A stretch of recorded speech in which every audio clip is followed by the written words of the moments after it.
La baie du Mont-Saint-Michel, elle représente un nouveau terrain d'aventure parce que j'ai jamais nagé ici. C'est mythique parce que ce monument là posé au milieu d'une baie, c'est quand même assez fantastique, donc c'est vraiment inspirant. Et en plus de ça, il y a toutes ces légendes autour des courants et des sables mouvants. Donc la nage, elle est imprégnée de tout ça, donc c'est une vraie aventure.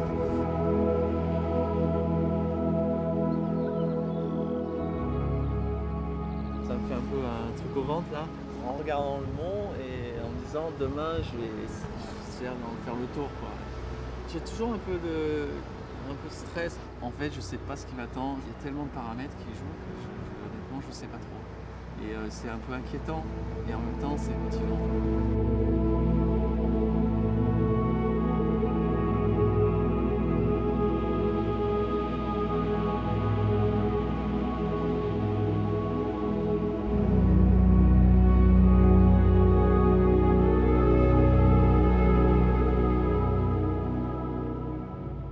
Donc là, c'est la partie la plus critique, je pense. Moi, je pense que c'est ici, le chenal, qui est pas forcément dans le bon sens pour toi.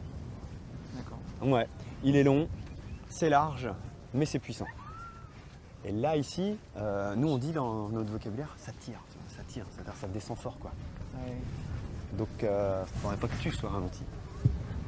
Et toi, tu nages sur quel type de mer? Des mers formées, des mers houleuses? Comment c'est? Moi, plutôt dans les. J'aime bien nager dans les tempêtes, plutôt dans les où il y a beaucoup de houle et les grosses déferlantes. Tu vois. Oh, regarde, c'était tourné dans une des tempêtes de novembre. On a eu de la chance, on a eu pas mal de tempêtes. Oui, il y en a eu Moi, deux ou trois. j'aime bien quand il y a les tempêtes. Ouais. Peut-être le contraire des gens. Mais... Donc là, c'est sur la côte sauvage à Quiberon. Donc là, on voit les gros paquets de mer. Alors, je suis là. Alors là, je te vois pas du tout. Alors, là, je passe dessous, voilà, je passe Ouais. sous la vague. Et là, je ressors dans le bouillon, là. Ah, les vagues, elles sont énormes. Ça fait combien de mètres d'eau, ça? Bah là, c'était entre 3 et 4 mètres. Là. Tu peux aller voir les deux dernières, là, elles sont mais ça 4 mètres. Ça écume de partout, c'est blanc de partout. Ah ouais, mais là, ça... il y a du courant de partout, c'est du bouillon, ça bouge dans tous les sens. Très souvent dans les nages, enfin les nages un peu risquées, tu as des moments où tu as de la peur. Très vite, il faut arriver à la contenir parce que sinon, tu perds la lucidité, tu n'arrives plus à nager, tu bois la tasse, tu perds tous tes moyens. Et donc, c'est un travail qui est vraiment sympa, je trouve ça vraiment intéressant. Cette peur-là, elle est nécessaire parce que sinon, là, tu vois, déjà, là, avant de nager, là, j'ai le trac, j'ai un peu de stress. Parce que c'est l'inconnu. Ouais, c'est ça. Moi, je te le dis, Là, ce que moi, tu quand fais, je me là, suis je mis suis dans hyper impressionné, mais je connais pas du tout ce truc-là. Enfin, pour moi, c'est incompréhensible d'aller nager sur tes paquets de mer entre deux cailloux et que c'est pas raisonnable. Peut t'arriver n'importe quoi. Ah oui, là, on est dans la.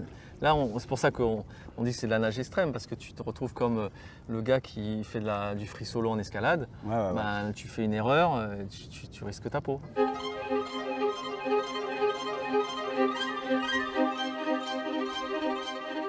là, du coup, t'as la flaque, t'as de la fonte, et tout devient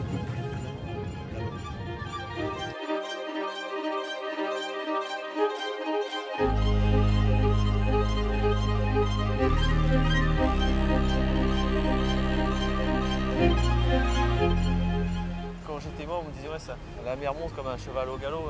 Est-ce que je dois m'attendre à ça? En fait, c'est un peu légendaire. Elle monte hyper fort, elle monte vite parce qu'on a une baie qui est ultra grande. Et Comme la baie est très très grande, qu'elle est hyper plate, tu auras des pâquerettes, tu peux sortir les jumelles, tu verras pas la mer arriver. Mais, c'est pour ça qu'on parle du cheval au galop, tu entends le grondement de cette vague qu'on a déformée, qu'on a appelée le mascaret comme en Gironde, parce que tu entends le bruit qui était comparé au bruit d'une chevauchée fantastique, au bruit d'une cavalcade infernale. Et voilà, elle arrive. Ce qui est étonnant, c'est qu'on a l'impression que ça passe dessous. Ouais. Et là, tu vois, il y a du courant quand même. Hein. Ah ouais, ça pousse. Hein. Et là, ça creuse sous les orteils. Ouais, Voilà.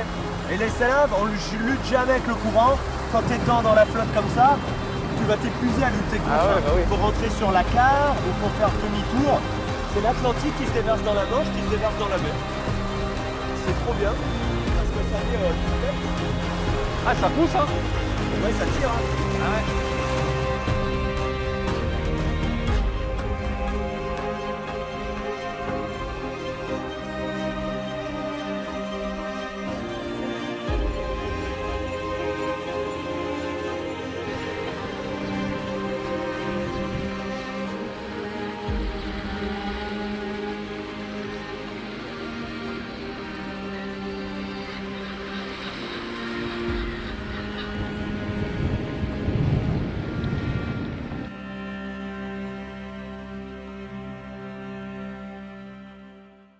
Rendez-vous avec Julien au lever du soleil pour nager face au mascaré. Cette nage va me permettre d'évaluer la force du courant et surtout à quoi je dois possiblement m'attendre lors du tour du Mont-Saint-Michel.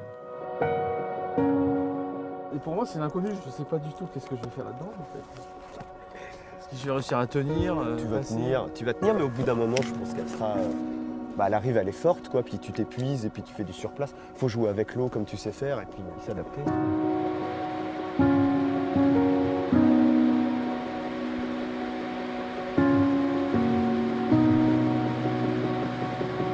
Je vis quelque chose de fort, donc je parle de cicatrice de bonheur qui jalonne ma vie en fait. Il faut fournir un effort, donc il faut mériter ça. Donc c'est comme une cicatrice parce que ça fait mal, et des fois c'est dur, mais ça me rend tellement heureux, c'est tellement du bonheur que ma vie, je la jalonne de cicatrices de bonheur.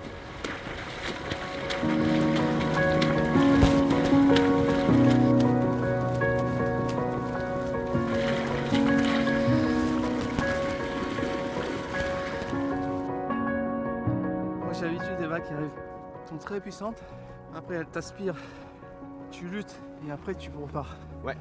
Et après on attend la suivante quoi. C'est ça. T'as un creux, Là, ça pousse. C'est pas très haut, et surtout derrière t'as un TGV quoi. Et ça continue. Et ça continue, force, continue.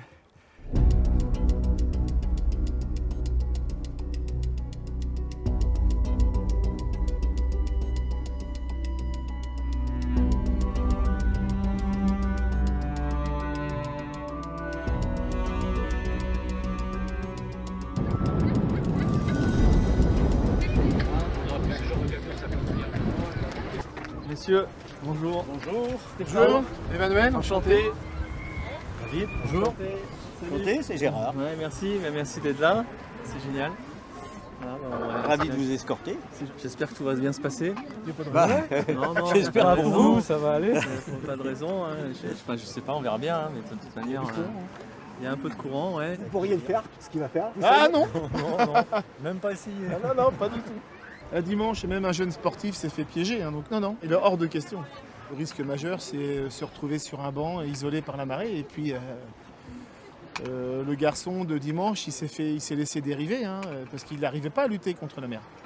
Il marchait, mais il déviait. Il a essayé de rejoindre le Mont-Saint-Michel en partant de Tomblaine. Il n'y arrivait pas. Donc, c'est l'hélicoptère qui est venu le chercher. La mer monte, la tension monte.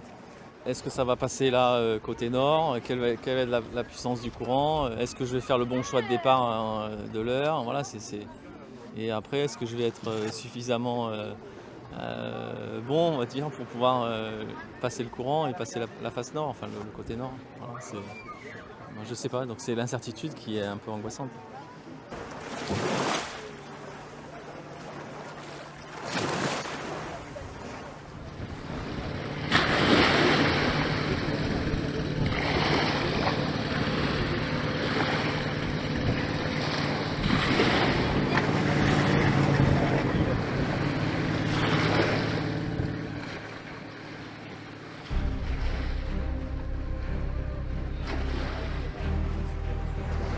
Une fois que je suis dans ma nage, ça glisse, après c'est bon, j'oublie tout et j'avance quoi.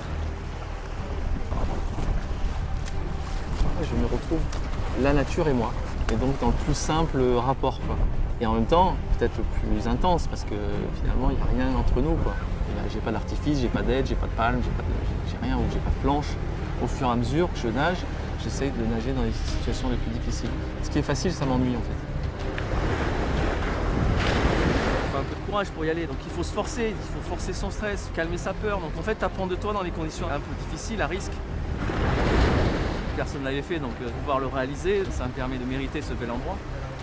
Donc conditions extrêmes, du courant, du clapot, l'ail du vent, tout est réuni pour que je me fasse plaisir.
Ah, c'est génial, c'est parfait. C'est un champion. Qu'est-ce qui t'impressionne le plus chez lui? Ouais, c'est pas la force physique, c'est la force mentale. Même si physiquement il est très très fort, hein. Mais il est zen quoi.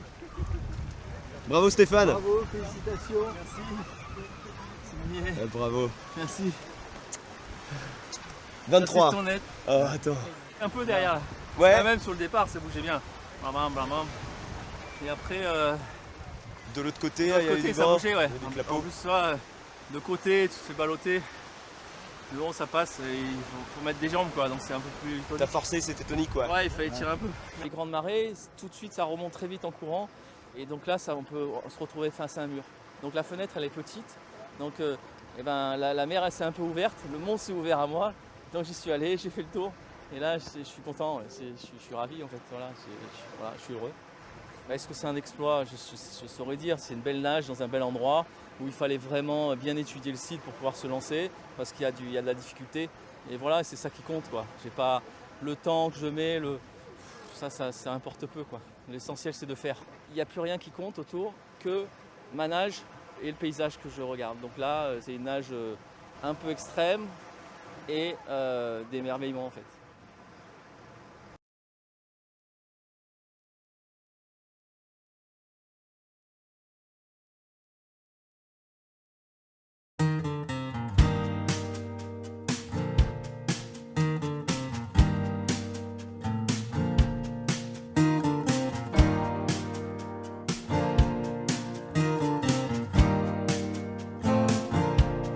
Open up the window.